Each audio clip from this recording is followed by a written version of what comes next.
Alright, so today we're going to be going over the Desmond jacket by Shwin Patterns. There's a few pattern pieces that you need. I am going to be going over the a hack where you lengthen the pattern pieces so it becomes more of like a trench coat. I am going to be using this art gallery fabric from Phee and then this coordinating mustard French terry. So we have the sleeve. You're going to need 2 of those for the outer and the lining.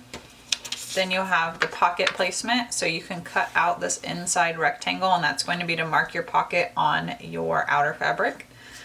Then for the front piece, I'm squaring off the corners. So this normally would be at a curve, and I squared off the corner. I did that on the front piece, and then I also did that on the front facing. So this is squared off as well. I like the look of that more. If you like this curved edge, that's totally fine. You can definitely keep that. And then we have the back, 1 outer and 1 lining. And then the pocket lining, I would do that probably in your lining fabric so it's a little bit thinner and sits nicer. And the front lining piece, the cuff, the button tab, 2 of the collars cut on the fold, and then the back yoke. So the initial one that I made of this, I used the cozy side of the French terry as the lining, and that was really great. I just think the art gallery is going to be so nice to put on. It'll be super easy to get on and off. Okay, so to lengthen the coat, you're going to cut these 4 pieces, the back, the front lining, the front, and the front facing on the lengthen or shorten line.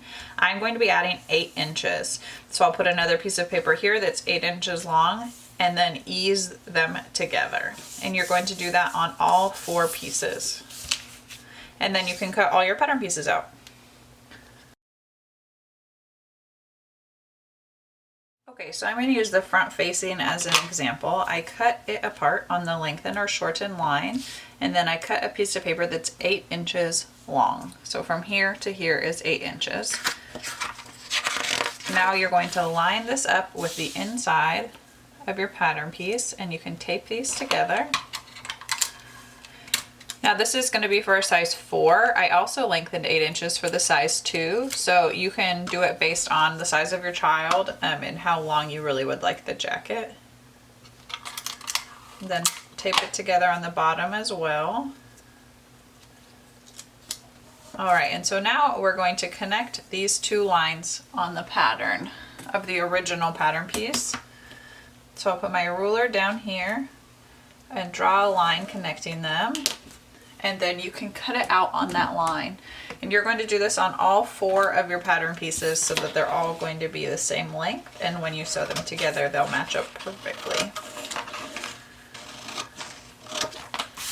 Alright, so there's that one. Seam allowance for this pattern is 3/8 of an inch. The first step you're going to do is to take your 2 button tab pieces and put them right sides together.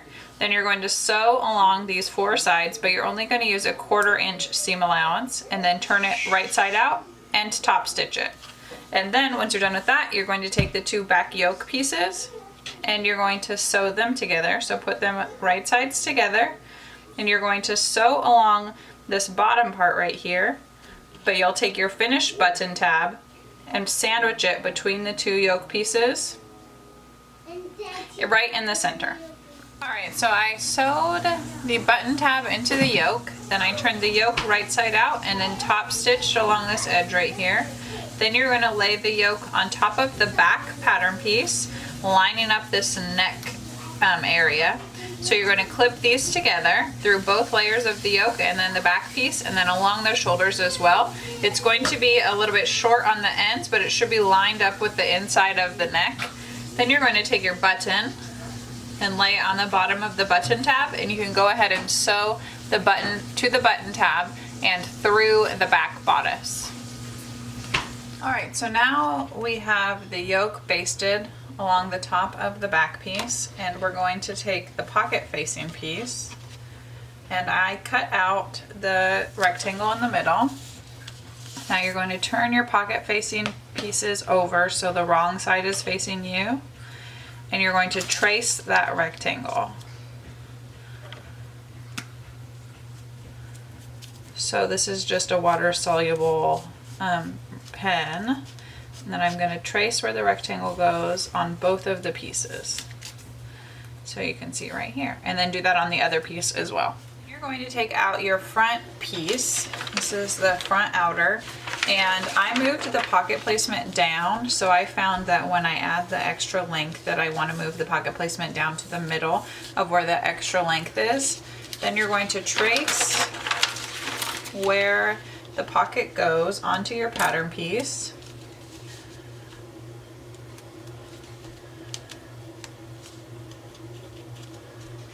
And this is with the right side facing up. And then the pieces that you just used to mark the facing, you're going to put those right sides together. Right sides together and then line up the rectangle. So we have the rectangle lined up now, and the larger side of the pattern piece is going to go on the inside of the jacket. So this is the inside, and then this is the larger side of the pattern piece. See how this side is larger than this side? And then you're going to sew around your rectangle. And you can do that for both of your pieces. Okay, so I sewed the pocket facing to the main front piece. Then the next instruction is to cut a slit down the center of this rectangle. And so after I've cut the slit, I'm going to cut into the corners.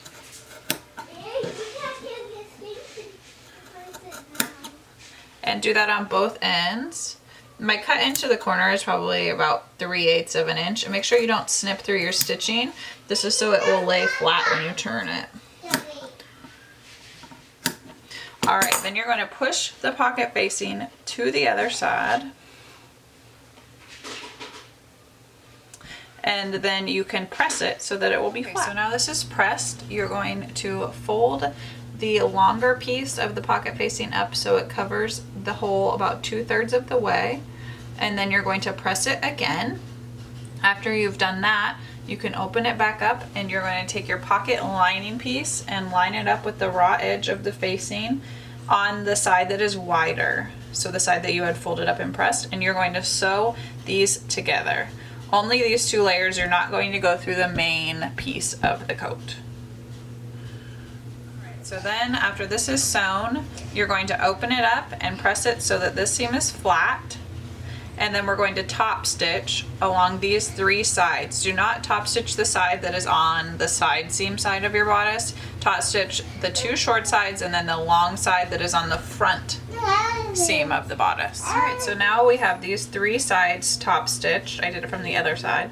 You're going to fold the pocket lining piece up, and then you're going to sew along these 3 edges. So you're not going to catch the main piece of the jacket. You only want to sew through the lining and the facing, but you're going along these 3 sides. Alright, now the pocket is finished. We're going to top stitch this last side of the pocket, and then you're going to repeat all of these steps on the other front piece. Now that the pocket is in place, we can attach the front piece to the back piece at the shoulders. So this is the back, and then here's the front. We're going to sew these at the shoulders, and then we're going to top stitch, and you can do that on both sides. Now the shoulders are attached, and I top stitched on the front bodice side, otherwise it would have been too bulky.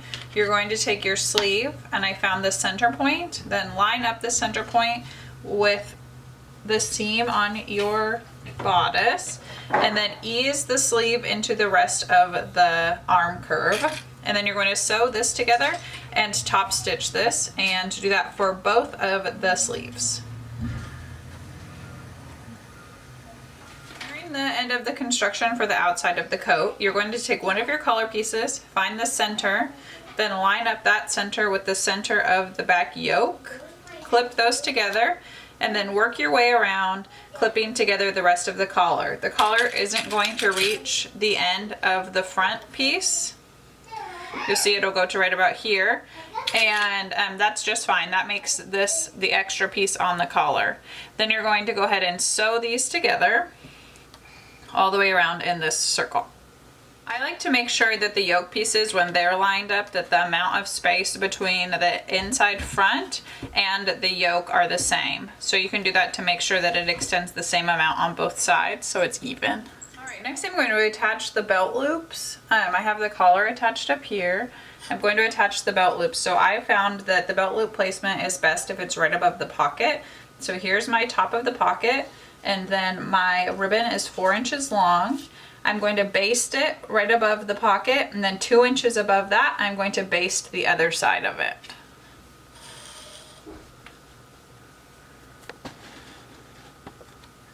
And then you're going to do that on both sides.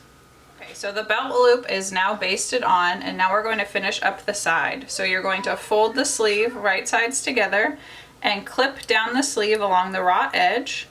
And then you're going to do the same thing along the front bodice and back bodice side seams. So we're going to clip up the side of the bodice, and then we're going to clip down the side of the sleeve. And you can go ahead and sew those together on both sides, and your outer of your jacket is complete.